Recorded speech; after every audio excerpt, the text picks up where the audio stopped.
আগে যদি জানুনি যে শেরপুর উপজেলার কেল্লাপুশি মেলা ইনকে হবি তাহলে আমি একদমই জ্ঞান নাহিনি। তো এই মেলাতে আসে আমরা কি কি ধরনের সমস্যার মধ্যে পড়ছি চলেন পুরো কাহিনীটা দেখাই। তো প্রথমে আমরা চলে যাচ্ছি মাঝিরা স্ট্যান্ডত আসতে হঠাৎ করে নাহিদ ভাই মানবতার ফেরিওয়ালা হয়ে গেল আর এটি দেরি করার জন্য হাবিবের জন্য। তো 10 মিনিটের মধ্যে হাবিব চলে আসে আর তাকে আমি হুন্ডর পিছনে তুলে নিয়ে সোজা টান দিই শেরপুরের দিকে। তো মোটামুটি 20 মিনিটের মধ্যে আমরা শেরপুর চলে আসি আর শেরপুর দেখে তো আমি একদমই ফিদা হয়ে যাই, কারণ শেরপুরের রাস্তাটা আসলো শেরপুরের মানুষের মনে লাগাতেই সুন্দর। তো তারপরে 2-3 জনক জিজ্ঞেস করলো যে কেল্লাপুশি মেলা কোন দিকে, পরে করছে শেরপুর থেকে সোজা যাওয়া লাগবে পশ্চিম দিকে। হালকা পাতলা কষ্ট করে রাস্তা কোনা পার হনো হয়ে টান দোনো বরাবর পশ্চিম দিকে কিছু দূর মোটামুটি ভালোই গেল। যাওয়ার কিছুক্ষণের মধ্যে হঠাৎ করে রাস্তার মধ্যে বাড়ালো বড় বড় কটকটের রাস্তা। এই রাস্তা দিয়ে নতুন মোটর সাইকেল যদি 1 মাস চলাফেরা করেন তাহলে দেখবেন আপনার হুন্ডার শকআপ পাল্টান লাগবে, সাথে আবার আপনার কোমরেরও ট্রিটমেন্ট লওয়া লাগবে। তো আশা করি আপনারা বুঝেই পারছেন যে কেল্লাপুশি মেলার যাওয়ার সময় আমার প্রথম ঝামেলা কি আসলো।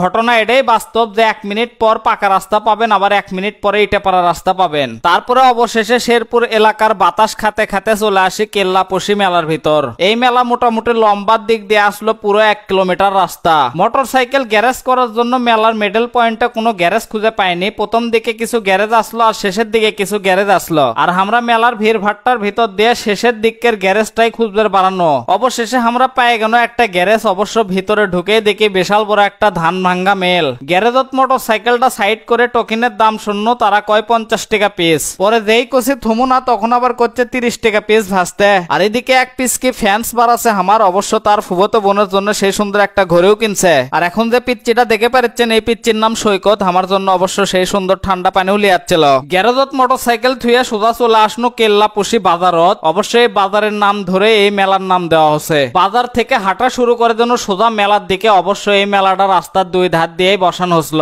আর এলাকার কিছু চাচা আর ভাইয়েরা তো সেরকম খুশি, কারণ তার করে এলাকার 2টা বড় বড় সার্কাসও আসছিল। পাশাপাশি কয়েকটা লটারি খেলার দোকানও দেখা গেছে, যে দোকানত প্রচুর পরিমাণে ভিড় আসলো। যদিও এই মেলাটা মোটামুটি 5 দিন যাবত সেরকম চলে। আর এখন যে রাস্তা দিয়ে আমি হাঁটিচ্ছি এটা কিন্তু একটা চুরিপট্টি, যেটি মোটামুটি কোনো ভিড়ই নাই। আর ভিড় না হওয়ার কারণ তো বুঝেই পারছেন, মারাত্মক আকারে গরম। মানে এত বেশি গরম যে রাত 12টা বাজলো আমার মনে হয় এই মেলা ঠান্ডা হবে না। তারপরে চলে যাচ্ছে সেই সুন্দর একটা শপের দোকানত, যে শপত বস থেকে ডাল আলু ভর্তা খাতে নাকি সেরকম লাগে। মেলাগুলো চুরি ফিতা লাগ দেখনো যারা অলরেডি মাটির বসে থেকে দোকানদারি করছে। মেলার পিছন দিকে আসলো বিশাল বড় সাইজের একটা বটের গাছ আর বিশাল বড় একটা পুকুর, আর হালকা পরিমাণে ঠান্ডা বাতাস পাওয়া যাচ্ছিল। আর বট গাছের নিচে এই সোলটা কি করেছিল তাই তো বুঝলো না। বিকেল প্রায় 4টে বেজে গেছে, তারপরেও চুরিপট্টির কোনো প্রকার মানুষজনক দেখাই যাচ্ছিল না, কারণ আসলো সেই রকম রোদ। তারপরে চলে আসলো একটা চশমার দোকানত, যেটি মোটামুটি কম দামে ভালো ভালো চশমা দেখে পান্ন।